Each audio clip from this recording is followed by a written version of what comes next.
Boa tarde, irmãos de fé. Nós estamos já no quarto domingo do tempo comum.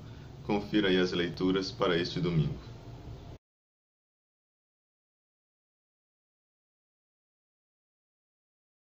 Nós estamos vivenciando esse que é o quarto domingo do tempo comum, um domingo que nos chama à vivência da caridade. A caridade para consigo mesmo, a caridade para com os irmãos, a caridade para com aqueles que Deus coloca diante de nós. Como isso funciona? Jesus ele se encaminha para a sinagoga. Jesus sai de onde ele está e vai para a sinagoga. O que Jesus vai fazer na sinagoga, diz o Evangelho de São Marcos, ele vai para exatamente transmitir a palavra de Deus. Não a palavra de Deus pronunciada a partir de um pergaminho, a partir de uma letra escrita que está ali guardada na sinagoga, mas ele vai para se apresentar, porque ele é a palavra de Deus. No sábado, no dia que os judeus se dedicam para meditar a palavra de Deus, Jesus vai ao encontro dos seus irmãos para apresentar a palavra autêntica de Deus. Essa palavra que se fez carne e habitou no meio de nós. Esta palavra encarnada, ela causa uma admiração. Nos versículos iniciais desse evangelho diz que todos ficavam admirados com o seu ensinamento, pois ensinava como quem tem autoridade.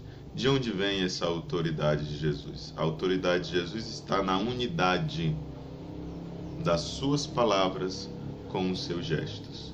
O que Jesus pronuncia, acontece. Quando Jesus aqui, diante de um espírito imundo, de um espírito mau, que aprisiona um dos membros da comunidade, que inclusive conhece o ser de Deus, conhece a essência de Jesus de Nazaré, sabe quem é o Nazareno? Ele diz que é o santo de Deus, né? Um espírito mau que conhece a Deus, que pronuncia de certa forma, uma profissão de fé da igreja primitiva, e ele diz, ordena que ele se cale. Cala-te e sai dele. Sai deste servo de Deus. Então o espírito mau sacudiu o homem com violência, deu um grande grito e saiu. E todos ficaram muito espantados e perguntavam uns aos outros, o que é isto? Um ensinamento novo, dado com autoridade, e até os espíritos maus lhes obedecem. E a fama de Jesus logo se espalhou por toda parte, em toda a região da Galileia. Uma fama que se espalha. Vejam que palavras interessantes e o que nós podemos tirar de proveito hoje para a nossa vida de comunidade, para a nossa vida evangelizadora. Todos ficavam admirados. Muitos ficaram espantados. Até os demônios lhe obedecem e a fama se espalhou por toda a parte, em toda a região da Galileia. Ficar admirados. Os primeiros filósofos do período grego, dos séculos anteriores a Jesus Cristo, no tempo de Sócrates, Platão, Aristóteles, eles falavam no pathos.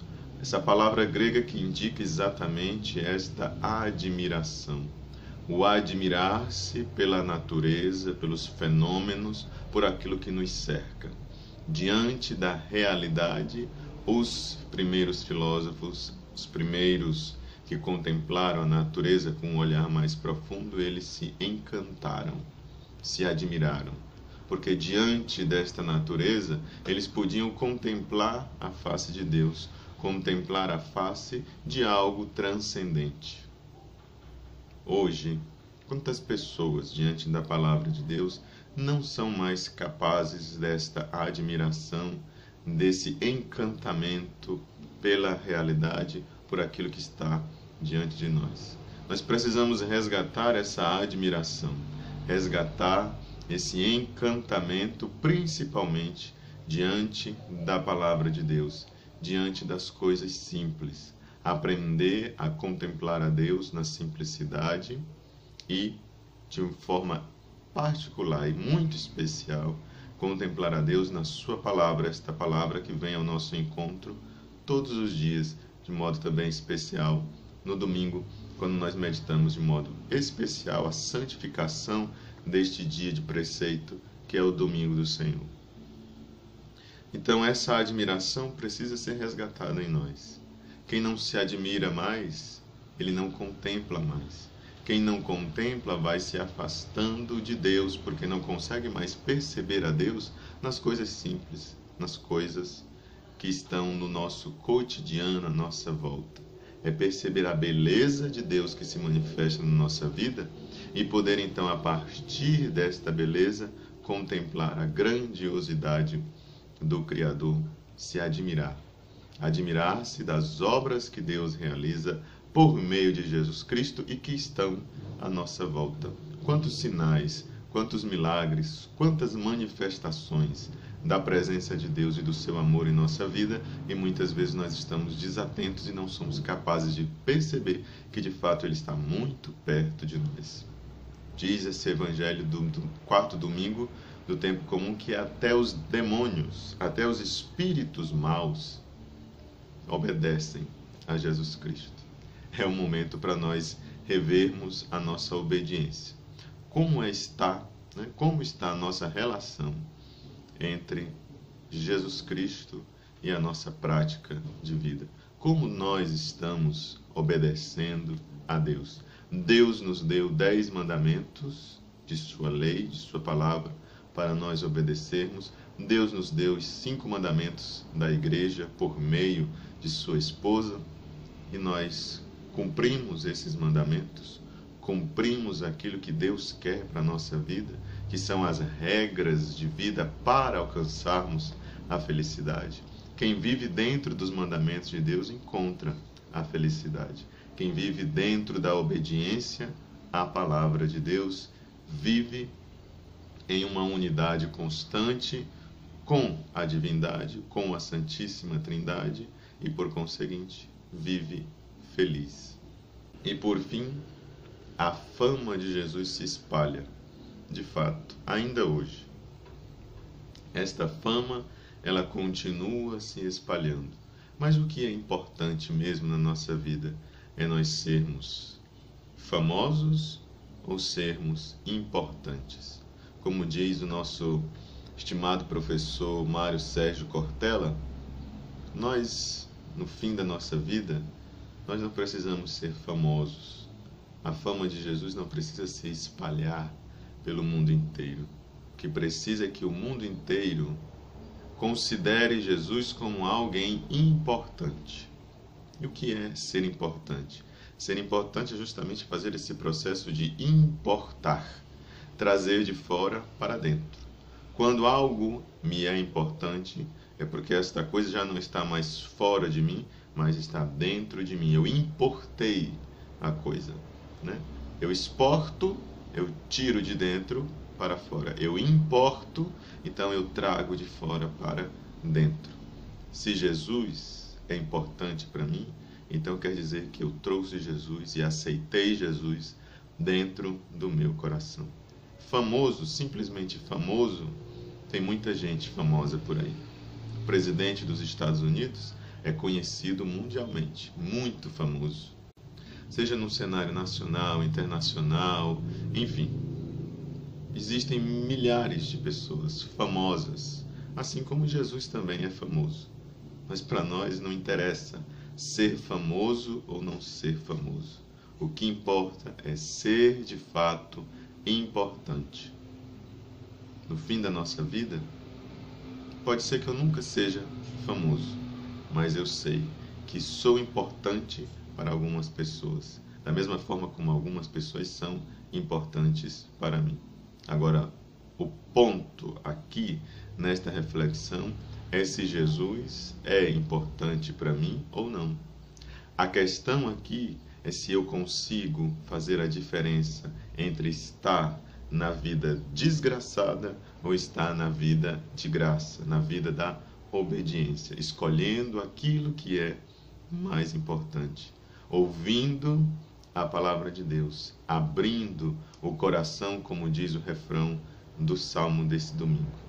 Nós precisamos ter essa postura, abrir o coração para que Jesus venha morar dentro do nosso ser, reinar na nossa existência, reinar na nossa história, então se tornar mais do que famoso, se tornar importante para a nossa vida. Que nós, nesse domingo, continuemos buscando este apelo de tratar os outros com verdadeira caridade. Porque quando nós tratamos os outros com verdadeira caridade, buscando esse sentimento conjunto que a liturgia vem nos trazer nos dias de hoje, nós estamos dizendo que Jesus Cristo é importante e nós descobrimos onde está Jesus Cristo. Jesus Cristo está no irmão, Jesus Cristo está nas pessoas mais necessitadas, aquelas que são colocadas diante de nós pelo próprio Deus. Nós não temos condições de ajudar a todas as pessoas, não temos condições de chegar a todos os lugares, mas temos que ter o comprometimento de aquelas que chegam diante de nós, nós estendermos a nossa mão, emprestarmos o nosso ombro para que elas possam chorar, emprestar o nosso ouvido para que elas possam desabafar, enfim, estarmos disponíveis para fazer aquilo que é possível fazer por esses nossos irmãos que constantemente aparecem diante de nós nos pedindo ajuda, nos pedindo algo que nós possamos fazer por eles. E sempre nós podemos, porque é Deus que nos capacita para estendermos a nossa mão. Tirarmos inclusive os espíritos maus que rondam, que nos assombram, que nos assolam. Quais seriam esses espíritos imundos que precisam ser tirados da nossa convivência, que precisam ser calados e sumirem da nossa presença? São esses espíritos do egoísmo, o espírito da competição, o espírito da fofoca, enfim, todo aquele espírito diabólico que anda dentro das comunidades, fazendo com que as comunidades sejam cada vez menos irmãs. Os cristãos tinham tudo em comum, diz uma canção muito antiga da nossa comunidade católica. Então, os cristãos, desde o princípio, desde os primeiros séculos, são comunidades de irmãos, comunidades de pessoas que vivem o amor ágape, esse amor fraterno. Se nós não contemplamos, se nós não temos a capacidade de nos admirar com este amor entre os irmãos, se ele nem sequer é visto dentro das nossas comunidades, então nós podemos dizer que essas comunidades não são cristãs. São comunidades possuídas por um espírito mau. Então elas precisam ser cada vez mais exorcizadas pela presença de Jesus Cristo. Onde está Jesus Cristo, está o Santo de Deus. Onde está o Santo de Deus, não há lugar para espírito mau. Então, que suma, que desapareça da nossa vida todo espírito de competição, todo espírito de discórdia, de egoísmo, de individualismo, e cresça mais um espírito comunitário, um espírito onde as pessoas de fato transbordam esse amor de Deus que é infinito. Os caríssimos irmãos de fé, que estas reflexões o ajudem a preparar as suas celebrações da palavra nas comunidades de vocês, que ajudem também vocês a bem viver nesse domingo, esse que é o quarto domingo do tempo comum, nesse tempo que é a primeira parte do tempo comum. Já estamos nos aproximando do carnaval e, consequentemente, nos aproximando da quarta-feira de cinzas, que é o início de um novo tempo. Também já vamos criando esta expectativa, porque a quaresma está às portas, esse ano é até um pouco mais cedo, mas sempre devemos olhar para essa primeira parte do tempo comum como um tempo propício para nós celebrarmos a vida cotidiana, celebrarmos a vida dos santos e também meditarmos cada vez mais e aprofundarmos nesses textos comuns do tempo que nos trazem também riquezas grandiosas para a nossa vida espiritual. A palavra ouvida sempre deve ser cada vez mais colocada em prática. Palavra ouvida e palavra vivida de acordo com as possibilidades, fazendo o melhor possível enquanto não é possível fazer melhor. Estas também são palavras do Dr. Mário Sérgio Cortella. Obrigado a você que me acompanha pelo meu canal e até o nosso próximo vídeo. Até lá!